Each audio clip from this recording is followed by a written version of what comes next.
We are here at shipyard Rijnmerswaal in Vlissingen. That's our shipyard where we for almost 25 years bring our vessels for their normally annual surveys, repair and maintenance. And of course this year, after being in layup since the outbreak of the pandemic last year, it's a startup and we are combining that with a big job of replacement of the main engine of the vessel. After 45 years, the original engine is now being retired because the vessel was originally built in '75 and now we are putting a new one so we can continue another 45 years with this main engine. Besides the main engine, we are also doing a replacement of the harbor generator or the small generator, and that is a way to use the engine powers the most efficient way. And that reduces the fuel consumption, so it also will reduce the exhaust and the emissions of the vessel.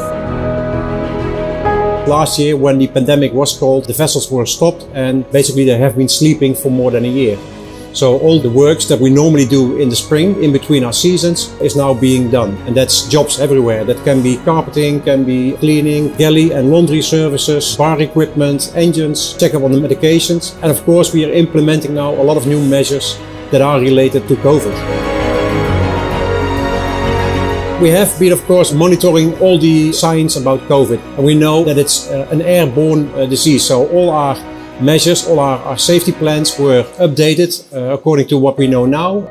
For example, in the heating, ventilation and air conditioning system, we installed UVC lights, which is a virus-killing light. So when the air is being circulated in the vessel, it passes a UV light and that kills viruses. Another thing is that we install a thermal camera.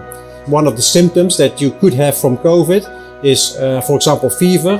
And this thermal camera automatically screens passengers and crew passing by and will give an alarm if somebody has a temperature. And then you can do a further check, or you can follow the protocols to see whether that somebody has a fever or maybe just excited because of just seeing a whale. But it is something that we measure, and all these steps together, by having more measures, it's our best possible way to prevent something happening on board and look after the safety of the passengers. Should something happen, which we hopefully don't get into, but if it's there, we have also now isolation cabins, which have an independent ventilation system, air outtake. So if there is a suspect case or a proven case, a passenger or crew can be in that isolation cabin and the air will not be circulated inside the vessel. It will immediately go outside. All sorts of measures that we need to take now. And of course, things are changing by the day. We are monitoring it on a daily basis, and if there is new knowledge available, we will need to implement. That's how it goes nowadays. Of course, everybody is eager to restart and to do what we are so passionate about, is bring our vessels to the polar regions and have our passengers on board again, as well as our crew and staff, who are also extremely eager to do what they love the most, is share the experience of being in the polar regions. But we do want to give the same experience to our passengers as we always did. But when we do, we will do so that our protocols and procedures are looking after the details to give the best possible experience with the least impact in these times.